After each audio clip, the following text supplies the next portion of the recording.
boxing fans, on my lunchtime walk between classes, and I was just listening to Pro Box with Paulie and Chris Algieri, and they were discussing what's next for Bud Crawford.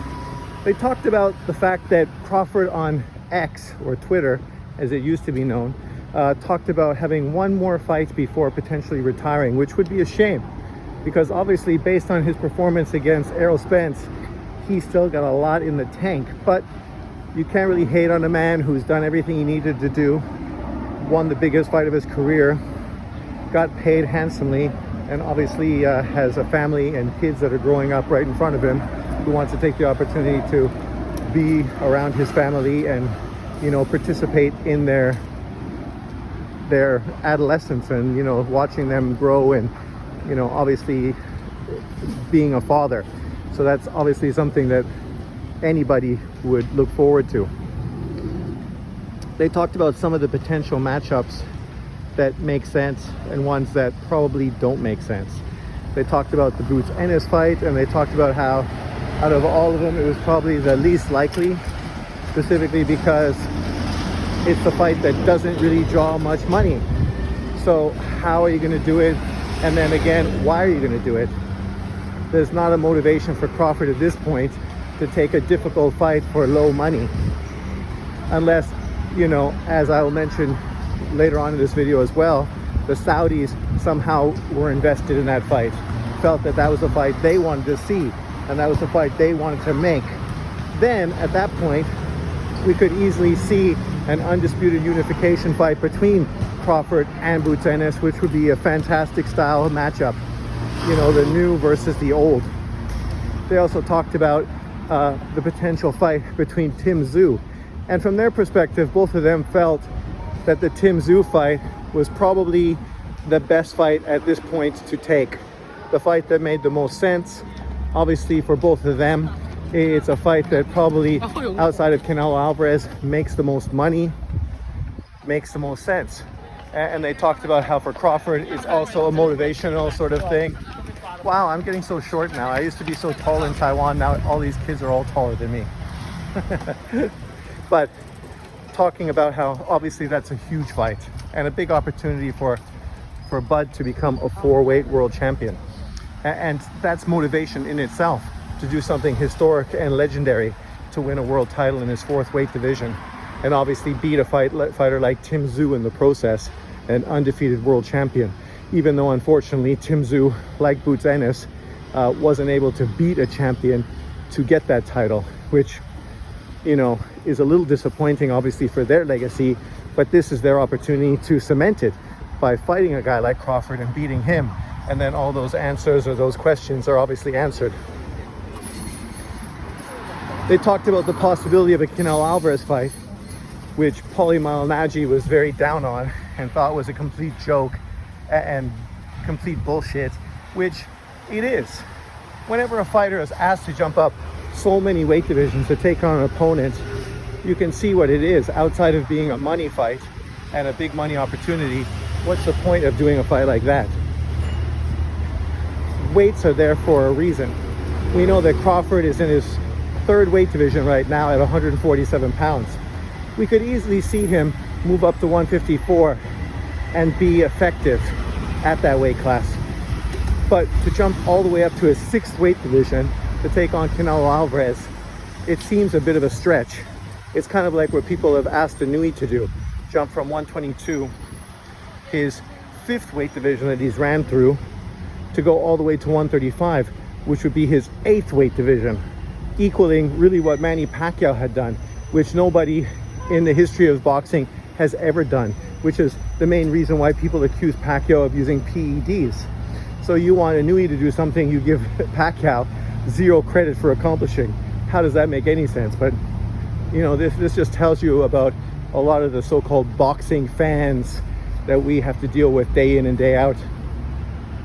I'm not asking any boxer to jump up 2-3 weight divisions to take on an opponent. If Crawford decided to do that, I understand the motivation. Obviously it would be a career payment and a career defining fight, win, lose or draw. If he's competitive in that fight but loses a decision, it's not really hurting his legacy. If he was somehow able to beat Canelo Alvarez, that would be historic, right? It would be a huge, huge, huge victory for Bud Crawford if he's able to pull that off. For Canelo, on the other hand, it's obviously a big fight and a huge pay-per-view, but he's been in lots of huge pay-per-views, so this wouldn't be anything different than that. And where is the win for him? Obviously, you get paid a lot of money, but he gets paid a lot of money every single fight. If you beat Crawford, you're not going to be revered as a superstar fighter and a legend because you beat a guy jumping up from 147. You would be criticized and chastised by a lot of boxing fans because that's what you did. Even though you're not the one chasing after him, you're not the one calling him out, you're not the one pushing for the fight, but you took it, so you'd be criticized. Kind of like how we see Golovkin, who gets zero credit for beating Kell Brook.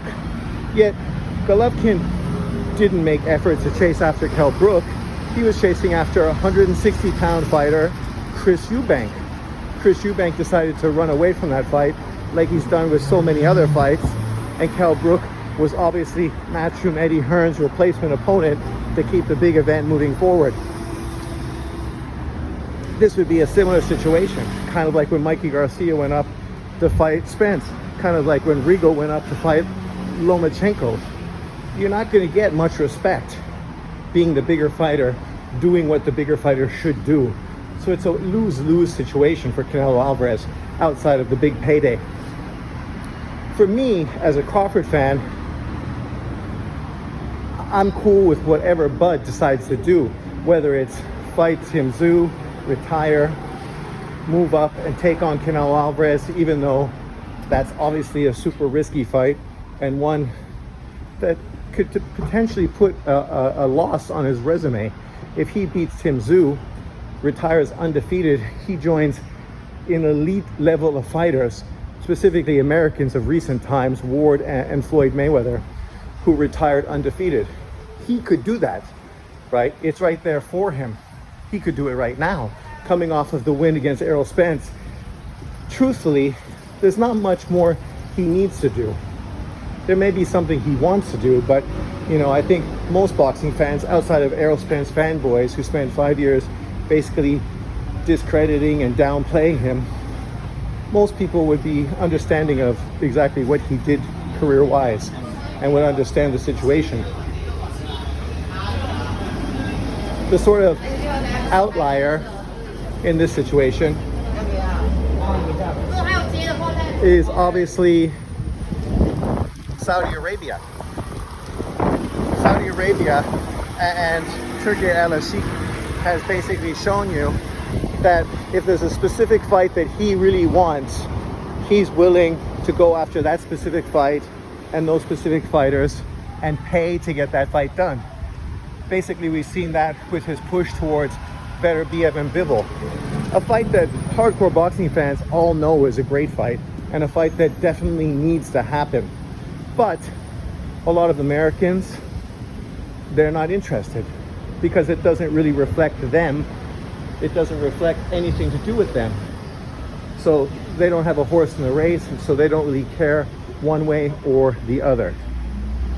So the fact that Saudi Arabia is willing to fund it, pay for it, and do it, that's why we're getting it, potentially. Potentially a Devin Haney and Tank Davis fight similar. A lot of American fans have talked about how that's an American fight. Some have even made it a race thing, saying that's a black American fight. Yes, it's two black Americans fighting. But the reality is, if you're really a fan of these guys, would you want them to walk away from the bag just so they could put the fight in the US and you wouldn't even go to see it anyway? Like, I'm a fan of Devin Haney and Tank Davis. Wherever they can get the most money, why wouldn't they do it, right? Boxing has always been about that. That's why Ali went to the Philippines. Why Foreman and Ali and Frazier went to the Philippines, Jamaica, and Africa. People literally traveled around the globe to make some of the biggest fights in boxing history. So why would this be any different? Well, it shouldn't be. Outside of a few racially biased fans that really don't care about the sport of boxing, and obviously don't care too much about the fighters. The rest of us understand that whatever it takes to make fights, specifically big fights, super fights, that's excellent. The one person they mentioned and talked about a little bit was a possible Teofimo Lopez fight with Crawford, which I don't know how likely that fight is. Lopez is obviously fighting coming up soon against Jermaine Ortiz. And then obviously he has potentially big fights at 140, which probably are less risky, right, than a Crawford fight. Devin Haney, not a hard puncher. And then of course Ryan Garcia, not a great boxer. Those two opportunities probably make a lot of money for him and are far less risk, and still big fights for his career. But let me know what you think. I'm gonna jump in for lunch right now, but tell me, who would you like to see Bud Crawford fight next? And would you be disappointed to see him retire after his next fight? Thanks for watching. Remember to like, subscribe, and share.